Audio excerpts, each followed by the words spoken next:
Welcome to the Saturday Night Live Afterparty. This week, we'll be discussing Season 46, Episode 3 of SNL, with host Issa Rae and musical guest Justin Bieber. I'm Catherine Coleman, and I'm joined this week by over-the-top Canadian stereotypes Steve Finn and John Murray. If you'd like to connect with any of us, you can do so at snlpodcast.com. Enjoy these selected highlights from this week's discussion, and if you'd like to watch our full-length, ad-free sketch-by-sketch review, you can find it exclusively on Patreon and Subscribestar/SNL Podcast. It's our supporters who make this show possible, and we are so thankful to everyone who's already come on board. All right, here we go. Yeah, so this week saw more sketches and a real back half of the show for the first time this season with who I think proved to be a very capable first-time host. So I'm really excited to get into it. But before we do, John, I think we have some patrons to thank. Yes, we have a few new patrons and some returning patrons as well. People that maybe took the summer off, but they're picking back up with the cast. And we're very happy to see familiar faces rejoin us for season 46. So we'd like to send our thanks to Ron Burgess of Atlanta, Georgia, by way of Rhode Island, Steve Gutterson from Parts Unknown, and Mary from Minneapolis, Minnesota. To all of our patrons, new and old, thank you so very, very much for your support. It's really what keeps the lights on and makes this possible. And so we're very happy when people come on board. So thank you, thank you, thank you.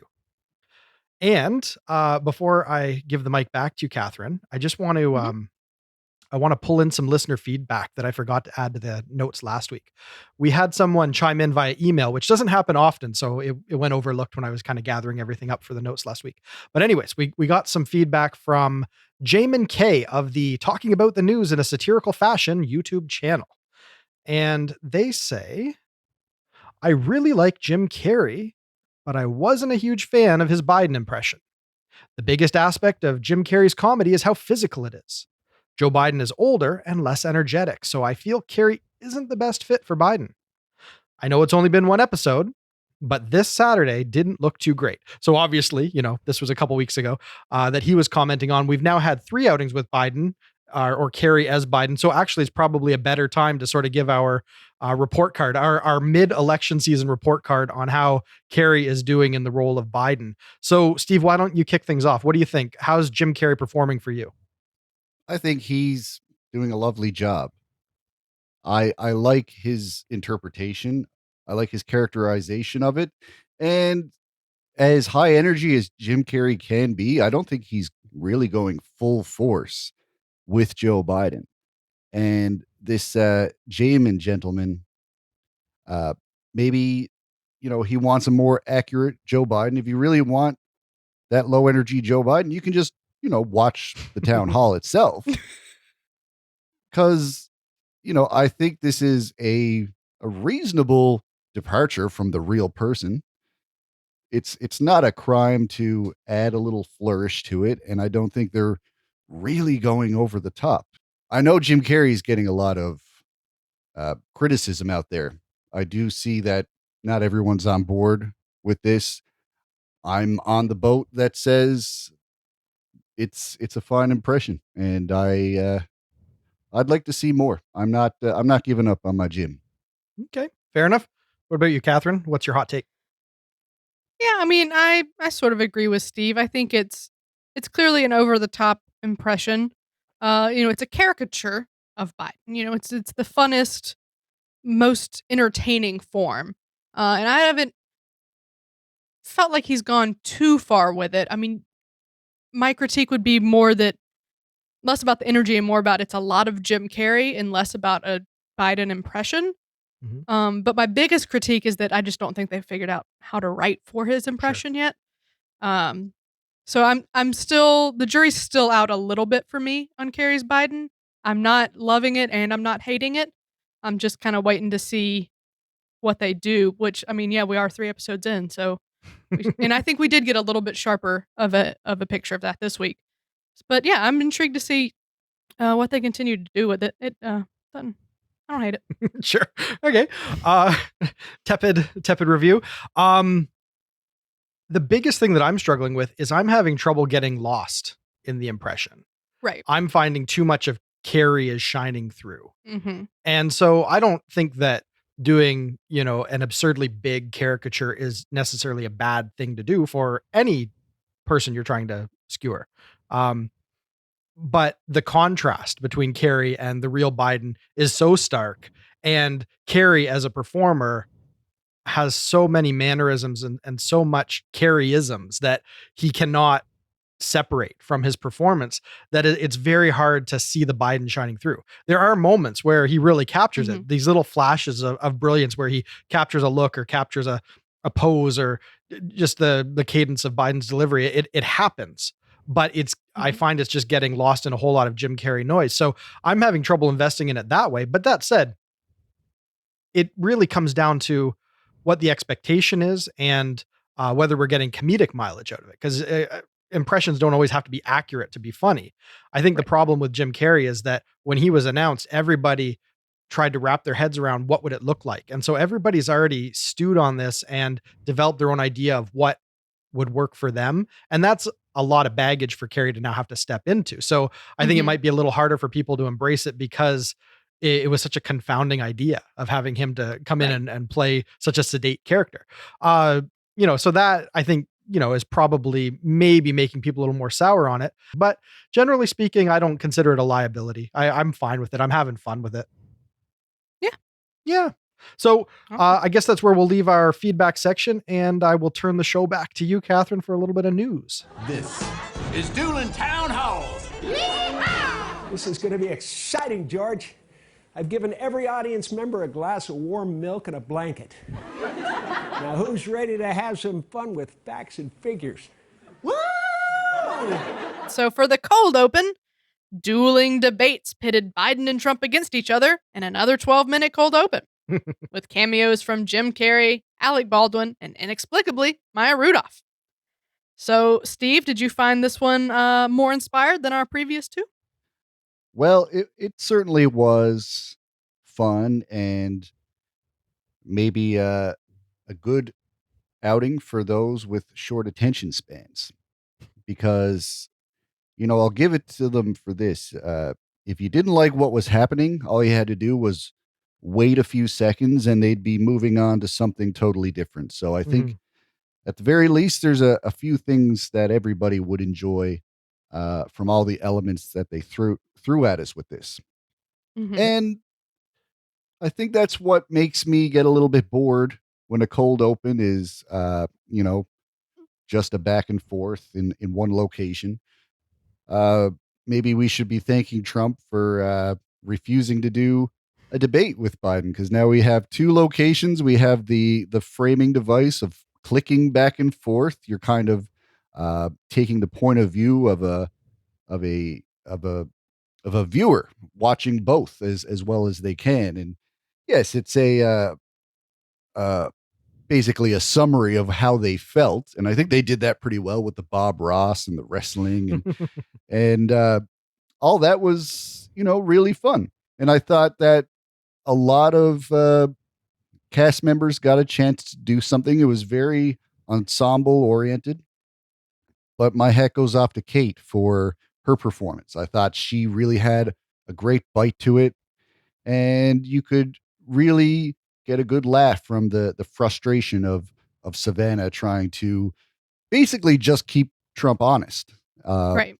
and I thought that was probably my favorite part was her just trying to uh give Trump his physical, what do they call it, Prostate exam. his Yeah. prostate exam. That was a great line. Mhm. So I was a Yeah. fan. The framing device here was really fun. I love that they took this angle with it because I really wasn't sure what they were going to go with because we had two different town halls. We had Senate confirmation hearings. There was a lot of different things they could have done, and I thought this was a really good idea to pit them against each other. Um, and I think they had some very solid jokes, and I think they went to really fun places with it, with the WrestleMania and the Bob Ross. Um, and all that was really great. I just wish they would get there faster and make it shorter. Um, 12 minutes is a long time. And I get that, yes, you are setting up two different situations. It's going to be a long sketch just based on that alone. But I think that there were plenty of beats in the middle that could have been taken out to get us to the heightened, more fun place a little quicker. Yeah, I think this is the funnest cold open we've had this season, which hasn't been a super duper high bar. But Right. I think that this was less shaky than the other ones. And I think that Definitely. the static cuts, like you said, that framing device, that Mhm. sort of putting it in the eyes of a viewer at home and giving them the opportunity to quickly get out of a situation before it stops being funny. I think that did help because you Mhm. can have a much more complicated cold open because you have people off screen doing new setups while you're filming one aspect, someone else can be setting up. It's a lot better than just a debate stage where, you're just kind of locked down to that. So this created a lot of options for bringing in lots of players to just have their quick little goof on what they saw, whether it's, Mhm.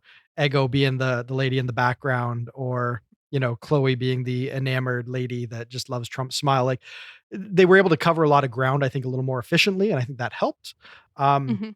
I think this was the best use of Biden so far. I think that even though I don't think they have a particularly biting take on Biden, I think that they at least found some funny in kind of how doddering and meandering he can get in his answers, Yeah. and how even the people that are there to support him at his town hall, even they, maybe check out halfway through the stories. Like there Right. there was some fun comments you made, and it's nice that they went there. Yeah. I'm not going to say that this was, like biting social satire. I don't think SNL's really like caught their stride if they want to be a serious player in that regard, but I think it was amusing. So I had some fun with it. Like you said, I think we could have done with a little bit less, but I think they target 12 minutes for these cold opens. Like it seems like no matter what, if it's a political cold open, you're getting 12 minutes of something. So it's like they format the rundown around the political sketch needing that much time. So it is what it is. It was a grab bag, and I think more of it worked than didn't work this week, which I Yeah. think has to count as a win for me. Yep, that's definitely fair. I think it was the best of our 3, and ultimately I had more fun than I didn't. Mhm. And big shout outs to the crew doing a lot of quick changes and stuff like that, getting props in and out. Yeah, it was very Good job, competent. It guys. was very Yep. competent. For sure. Lots of room for errors that didn't happen. Yep, absolutely. All right. Let's move along into our next feature then. You, me, Lon, and a fat lasagna at 3 a.m., Michael. There's no party. We all have to go to work, and we want everybody to be safe. But I want to dance, Michael. 80s cocaine wife Carla, who wants to know where the after party is. John, how'd you feel about this new character? Oh, Heidi continues to impress. Fully realized. This just like every boxer's girlfriend from every boxing movie ever. This makes so much sense to me. It's like maybe she caught up on The Deuce or something over the summer. So this is taking a page right out of that, or any of the broken women in a gangster movie, or this is so, you just so immediately know what she's going for, and then they find all the tropes that you didn't know were part of that character until they spell it out for you. Like, Right. let me give you a baby Che. Like that is deliciously on point. And as always, when Heidi inhabits a character, she just really invests in it, and it pays off. It wouldn't be half as funny if the person was being more of a cartoon of this character. The fact that she's almost playing it like a dramatic role and just tweaking it just enough for it to be ridiculous that it lands so perfect with me. So I always have to give the little asterisk that I will never be unbiased when it comes to the Gardner clan, but I think Heidi was doing some stunning work on Weekend Update, and it's been a while since she's been able to debut a new character, and darn it all if I wasn't ready for one. Oh. All right. Well, I'll come in with a little bit of a hot take then. We're gonna be split. Look, I'm sorry to the Gardner clan, Mm. but actually I'm not, because I think Heidi played this character brilliantly. I think Heidi was bringing a lot to it, and Heidi did a great job. I just wasn't sold on the character as a whole. Maybe it was something that I just wasn't getting. Maybe it's just not for me. You don't which is watch fine. enough like smutty 70s, Yeah. That exploitation might be. type of cinema. Yeah. That could be it. I didn't, and by all means, I didn't hate this. I had some fun with it for sure. But I didn't feel like it was the clearest of Heidi's characters. So yeah, I'm a big Heidi fan. I love all of her other characters, and this one just didn't quite live up to the heights of those for me. Catherine, Sorry. you ignorant. I'm not gonna say it. I'm not gonna say it. These are not the times to be doing point counterpoint on our little SNL podcast. So agree Should I do to an disagree. alt take where I love it? No. We are open to all opinions, but I can't help but feel like you've cut me deep on this one. I thought we'd all be in agreement that Heidi's brilliant and we love everything she does, and that's the only thing we can ever say. I do think Heidi's brilliant. All right. She is. So what do you think, Steve? We're all agreeing that Heidi's brilliant. I really enjoyed it. Now, we can't say that Heidi invented the whole taking an archetype and concentrating it into a single character. We've had Cecily doing the love interest of a male-centric comedy. We've had Melissa doing the teenager in an interrogation, in a procedural drama. So this is something that's always been utilized as a device. Heidi just does it the best. She's, it's that saying in business, you don't have to have an original idea, you just have to do it really well. And Heidi she's really made it her own thing for sure. Like with, obviously we were talking about the boxer's girlfriend, and now this, which is great. And John was correct that it's almost just played straight. The only reason that it's comedic is because when you watch these characters in movies, there's a little bit of inspired dialogue between the cliches. But when you just remove all that and just put all those cliches next to each other, then it's just, you recognize them all. You realize that they've been there all along and you just didn't really put your finger on it. And that's the brilliance of it. It's because you already know that is a thing. But Heidi is just showing you that you knew that. Yeah, you're certainly right. She has a very good way of pulling out those key details of these archetypes that we're familiar with, and she really does it brilliantly. Yeah. So maybe it just comes down to this character wasn't the archetype she's playing into here isn't one that I'm as familiar with. That might be what I'm missing out on here. Yeah. Well, enough on that. Let's keep going.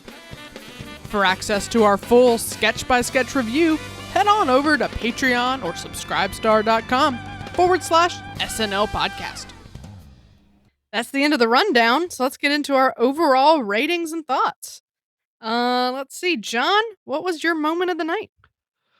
Oh, should have looked it up. You know what? My moment of the night is Eric and Don Jr. Don Jr. Squirts some hand sanitizer.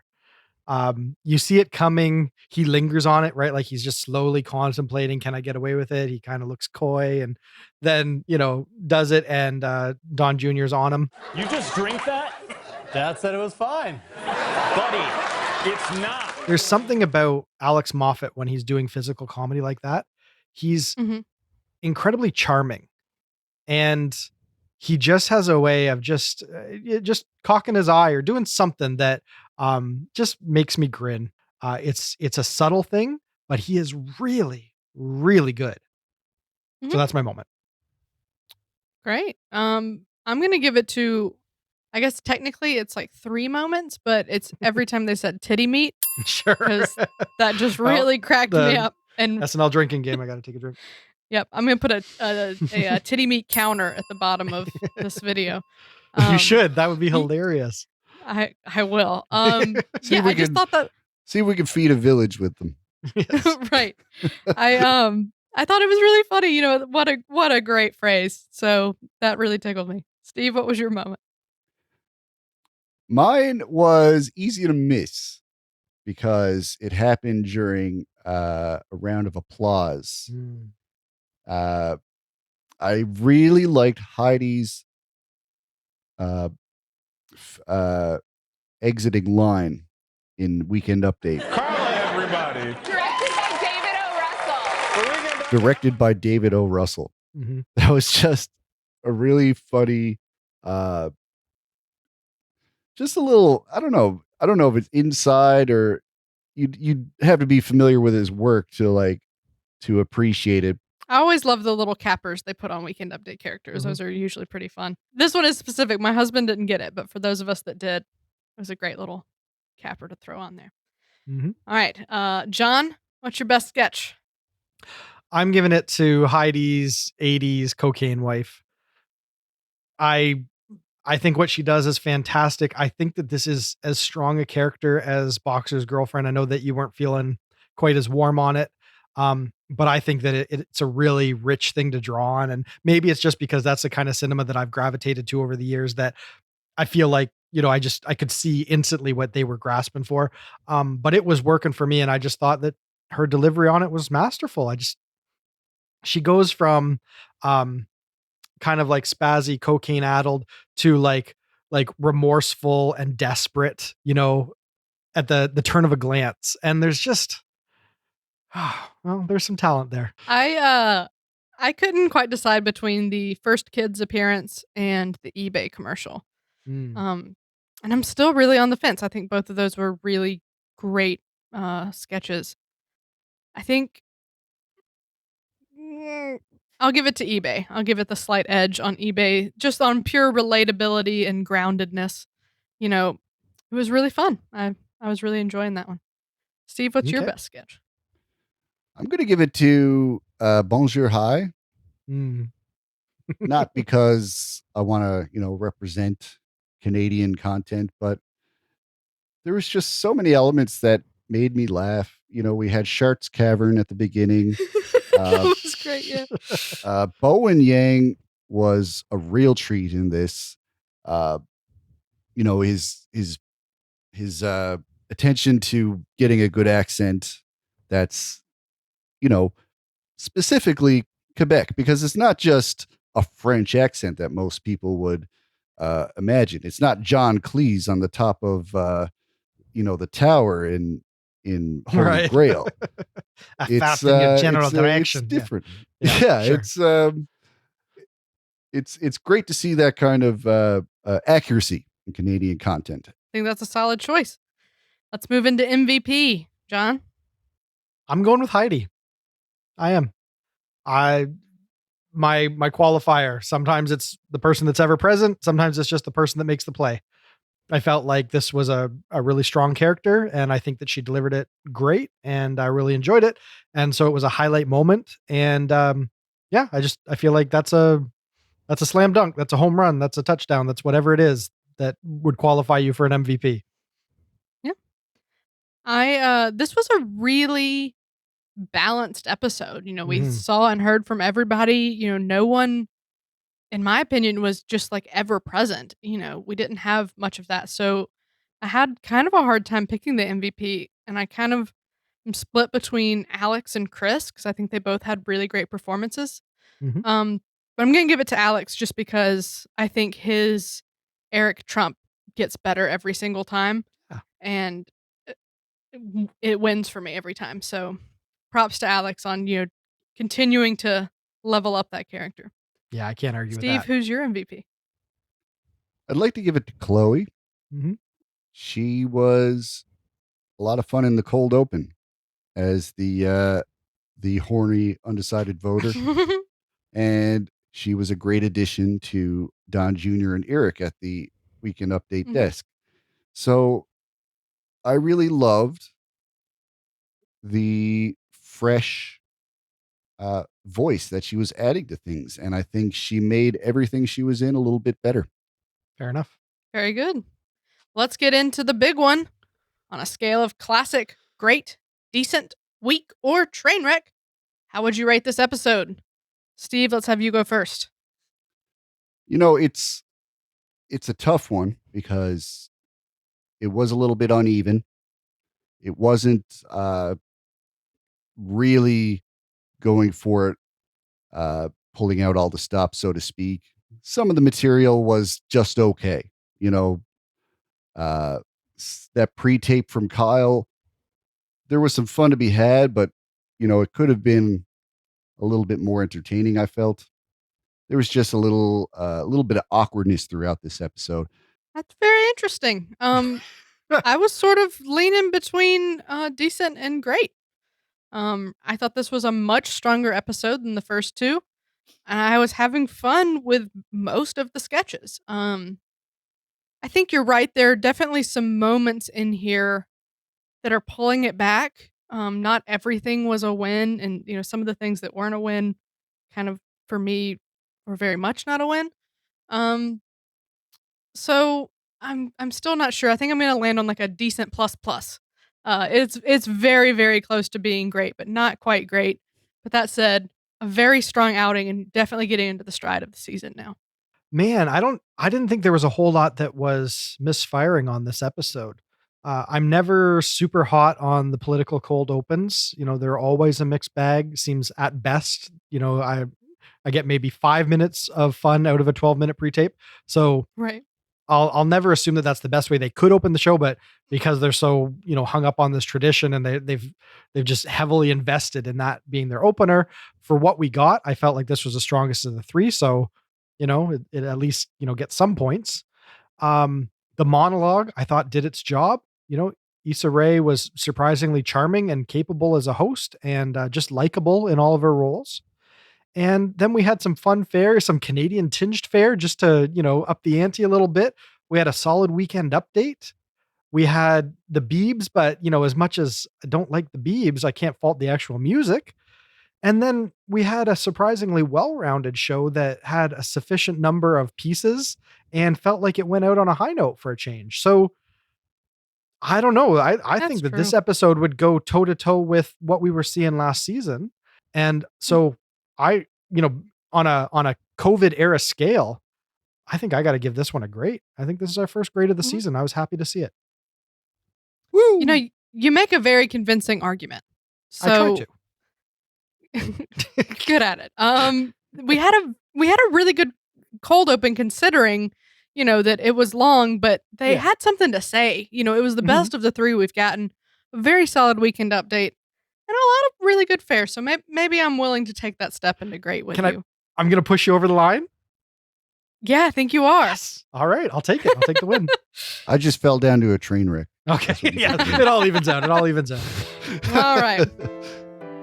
Well, that's a wrap. Thanks to Steve Finn and John Murray. And thanks as well to our most generous patrons, Sam Bowers, Neil Weinstein, Justin Gardner, Carissa Eubank, and Brian Clark.